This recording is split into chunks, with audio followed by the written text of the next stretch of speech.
காலேஜ்ல படிக்கிற மாணவர்கள், குறிப்பா ஃபைனல் இயர் படிக்கிற மாணவர்கள் இதை ரொம்ப தெளிவா கேளுங்க. இன்டர்ன்ஷிப்புக்கு உங்களை கூப்பிடுறோம்னு உங்களுக்கு மெயில் வரும். சரி, நம்ம இன்டர்ன்ஷிப் போயிருவோம். மாசம் மாசம் உங்களுக்கு ஸ்டைஃபண்ட் வேற கொடுக்குறோம்.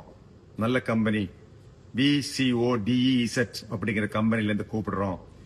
நீங்க இந்த வேலைக்காக, இந்த இன்டர்ன்ஷிப்புக்காக கொஞ்சம் ப்ராசஸிங் எல்லாம் பண்ண வேண்டியிருக்கு. ஒரு 7,000 ரூபாய் அனுப்புங்க அப்படின்னு கேட்பாங்க. நீங்க நல்லா இருக்கு, கம்பெனி நல்லா இருக்கு, ப்ரொஃபைல் நல்லா இருக்கு, மாசம் 30,000 ரூபாய் ஸ்டைஃபண்ட் கொடுக்குறாங்கன்னு சொல்லி 7,000 அனுப்புவீங்க.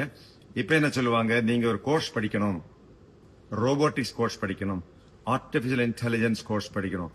அதை படிச்சுக்கிட்டீங்கன்னா இன்ஜினியரிங் முடிச்சுட்டு காலேஜ் முடிச்சுட்டு வெளியே வந்ததும் உங்களுக்கு 2 லட்சம் ரூபாய் சம்பளம் கொடுக்குறோம். இந்த கோர்ஸ் நாங்களே ஏற்பாடு பண்ணி கொடுக்குறோம். இனிஷியல் ஃபர்ஸ்ட் இயர் ஃபீஸ் கட்டுறது நாங்களே கட்டிக்கிறோம். நீங்க வெறும் 1 லட்சம் ரூபாய் கட்டிக்கிங்க இப்படின்னு சொல்லி உங்கள்கிட்ட 1 லட்சம் ரூபாய் கட்ட வச்சு சிம்பிளாக ஏமாத்திட்டு போறாங்க. நிறைய கல்லூரி மாணவர்கள் ஏமாந்துட்டாங்க. 3 நாளா எனக்கு ஏகப்பட்ட கம்ப்ளைண்ட் வந்திருக்கு. எனவே தமிழ்நாட்டில் உள்ள எல்லா மாணவர்களுக்கும் இதை போய் சேர்ற மாதிரி இந்த வீடியோவை போய் சேர்த்துருங்க.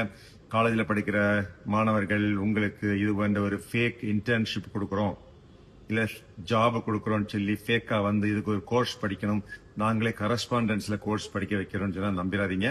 ஒட்டுமொத்த பணமும் போயிடும். கொஞ்சம் கேர்ஃபுல்லா இருங்க.